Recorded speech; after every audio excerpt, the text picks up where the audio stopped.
ವಾಲ್ಮೀಕಿ ಅಭಿವೃದ್ಧಿ ನಿಗಮದಲ್ಲಿ ನಡೆದಿರ್ತಕ್ಕಂಥ ಭ್ರಷ್ಟಾಚಾರದ ಹಣ ಬಹುತೇಕ ಹೋಗಿರ್ತಕ್ಕಂಥದ್ದು ಕೆಲವೊಂದು ಐಟಿ ಕಂಪನಿಗಳಿಗೆ. ಹಾಗಾದ್ರೆ ಈ ಕಂಪನಿಗಳು ಯಾವುದು? ಲಿಸ್ಟಲ್ಲಿ ನಾನು ಆಗಲೇ ಹೇಳ್ತಾ ಇದ್ದೆ ಯಾವ ಕಂಪನಿ ಅಂತಂದ್ಬಿಟ್ಟು. ನಿಗಮದ ಅಧಿಕಾರಿಗಳು ಬ್ಯಾಂಕ್ ಅಧಿಕಾರಿಗಳ ಜಂಟಿ ಕಾರ್ಯಾಚರಣೆಯ ಎಫೆಕ್ಟ್ 88 ಕೋಟಿಗೂ ಹೆಚ್ಚು ಹಣ ಬೇರೆ ಬೇರೆ ಖಾತೆಗಳಿಗೆ ವರ್ಗಾವಣೆ ಆಗಿದೆ. ಐಟಿ ಕಂಪನಿಗಳ ಖಾತೆಗೆ ವಾಲ್ಮೀಕಿ ನಿಗಮದ ಹಣ ವರ್ಗಾವಣೆ ಆಗಿದ್ದು ಹೇಗೆ?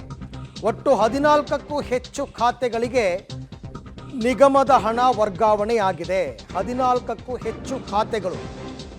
ಅದರಲ್ಲಿ ವೈಯಕ್ತಿಕ ಖಾತೆಗಳು ಇದೆ, ಕೆಲವು ಸಾಫ್ಟ್ವೇರ್ ಕಂಪನಿಗಳು ಕೂಡ ಇದೆ, ಐಟಿ ಕಂಪನಿಗಳು ಕೂಡ ಇದೆ. ಈ ಐಟಿ ಕಂಪನಿಗಳು ಯಾವುದು ಮತ್ತು ಯಾರ ಮಾಲೀಕತ್ವದ್ದು? ಅಭಿವೃದ್ಧಿ ನಿಗಮದ ಹಣ, ನಿಗಮವೊಂದರ ಹಣ, ಸರ್ಕಾರದ ಹಣ, ಜನರ ತೆರಿಗೆಯ ಹಣ, ಅದು ಸಾಫ್ಟ್ವೇರ್ ಕಂಪನಿಗೆ ಹೋಗಿದ್ದು ಹೇಗೆ ಅಂತ ಸಿಐಡಿ ತನಿಖೆ ಆರಂಭವಾಗುತ್ತಿದ್ದಂತೆ ಹೊರಬಂದ ಮತ್ತಷ್ಟು ರಹಸ್ಯ. ನಿಗಮದ ಹಣ ಉಪಖಾತೆಗೆ ಅಕ್ರಮವಾಗಿ ವರ್ಗಾವಣೆಯಾಗಿದೆ. ಬಳಿಕ ಹಂತ ಹಂತವಾಗಿ ಬೇರೆ ಖಾತೆಗಳಿಗೆ ಟ್ರಾನ್ಸ್ಫರ್ ಆಗಿದೆ.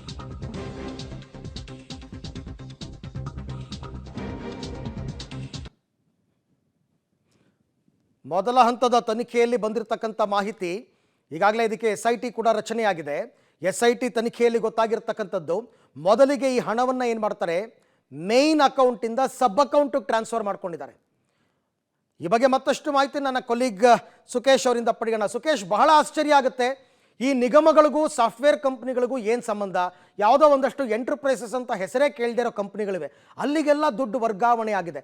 ಈಗ ತನಿಖೆ ನಡೆದರೆ ಈ ಕಂಪನಿಗಳು ಯಾರದ್ದು, ಯಾರ ಮಾಲೀಕತ್ವದ್ದು, ಅಲ್ಲಿಗೆ ಯಾಕೆ ಇಷ್ಟು ದುಡ್ಡು ಹೋಯ್ತು, ಎಲ್ಲಿ ಭ್ರಷ್ಟಾಚಾರ ನಡೆದಿದೆ ಅಂತಕ್ಕಂಥದ್ದನ್ನ ಪತ್ತೆ ಹಚ್ಬೋದಲ್ವಾ? ಅರವಿಂದ್, ಒಂದು ಸ್ಪಷ್ಟ, ನಿಗಮಕ್ಕೂ ಆ ಕಂಪನಿಗೂ ಸಂಬಂಧ ಇದೆಯಲ್ಲೋ ಗೊತ್ತಿಲ್ಲ, ನಿಗಮಕ್ಕೂ ಬ್ಯಾಂಕಿಗೂ ಆ ಸಂಬಂಧ ಇದ್ದಂತೆ ಕಾಣಿಸುತ್ತೆ. ಯಾಕಂದರೆ ಮುಖ್ಯ ಖಾತೆಯಿಂದ ಉಪ ಖಾತೆಗೆ ವರ್ಗಾವಣೆ ಮಾಡಿಕೊಂಡು ಬ್ಯಾಂಕ್ ಮೂಲಕ ಕಳಿಸಿರುವಂಥದ್ದು. ಇದು ಒಂದು ರೀತಿಯಲ್ಲಿ ಅಘೋಷಿತವಾಗಿ ನಡೀತಾ ಇರುವಂಥದ್ದು. ಅಂದರೆ ಸರ್ಕಾರದ ಮಟ್ಟದಲ್ಲಿ ಕೆಲವು ಇಲಾಖೆಗಳಲ್ಲಿ ಇಂಥ ಒಂದಷ್ಟು ನಡೀತವೆ ಅನ್ನುವಂಥದ್ದು. ಡೆಡ್ ಬ್ಯಾಲೆನ್ಸ್ ಇದ್ದಂಥ ಸಂದರ್ಭದಲ್ಲಿ 1-2 ತಿಂಗಳ ಮಟ್ಟಿಗೆ ರೊಟೇಷನ್ ಮಾಡ್ಕೊಳ್ತಾರೆ ಅನ್ನುವಂಥ ಆರೋಪಗಳು ಹಿಂದಿನಿಂದಲೂ ಕೂಡ ಕೇಳಿಬಂದಿತ್ತು. ಈಗಲೂ ಅಂಥದ್ದೇ ಒಂದು ರೊಟೇಷನನ್ನು ಬ್ಯಾಂಕ್ ಮಾಡದಂತೆ ಕಾಣಿಸ್ತಾ ಇದೆ. ಆ ಬ್ಯಾಂಕಿಗೂ ಕಂಪನಿಗೂ ಏನು ಸಂಬಂಧ ಅನ್ನುವಂಥದ್ದು ಕೂಡ ಪ್ರಶ್ನೆ ಆಗುತ್ತೆ. ಅಲ್ಲಿ ಅವ್ರು ಯಾಕೆ ಅದಕ್ಕೆ ಕಳಿಸಿದ್ರು ಅನ್ನುವಂಥದ್ದು. ಅಕಸ್ಮಾತ್ ಬ್ಯಾಂಕು ಮತ್ತು ಕಂಪನಿಗಳ ನಡುವೆ ವ್ಯವಹಾರಕ್ಕೆ ಇಲ್ಯಾರಾದರೂ ಬ್ಯಾಕ್ ಬೋನ್ ಆಗಿ ನಿಂತಿದ್ರ, ಅಂದರೆ ಹಣವನ್ನು ಕೊಟ್ಟು ಕಮಿಷನ್ ತೆಗೆದುಕೊಳ್ಳೋದು ಬಿಟ್ಟು ಕೂಡ ಇಂಥದ್ದೇ ಕಂಪ್ನಿಗಳಿಗೆ ಹೋಗಬೇಕು ಅನ್ನೋದಕ್ಕೆ ನಿಗಮದ ಕಡೆಯಿಂದ ಯಾರಾದರೂ ಪ್ರೆಷರ್ ಇತ್ತು ಅನ್ನುವಂಥದ್ದು ಕೂಡ ತನಿಖೆಯಲ್ಲಿ ಬಹಿರಂಗವಾಗಬೇಕಾಗುತ್ತೆ.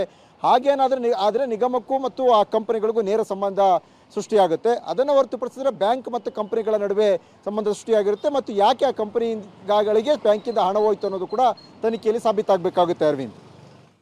ಓಕೆ ಸುಕೇಶ್, ಥ್ಯಾಂಕ್ ಯು ತಮ್ಮ ಎಲ್ಲ ಮಾಹಿತಿಗಾಗಿ.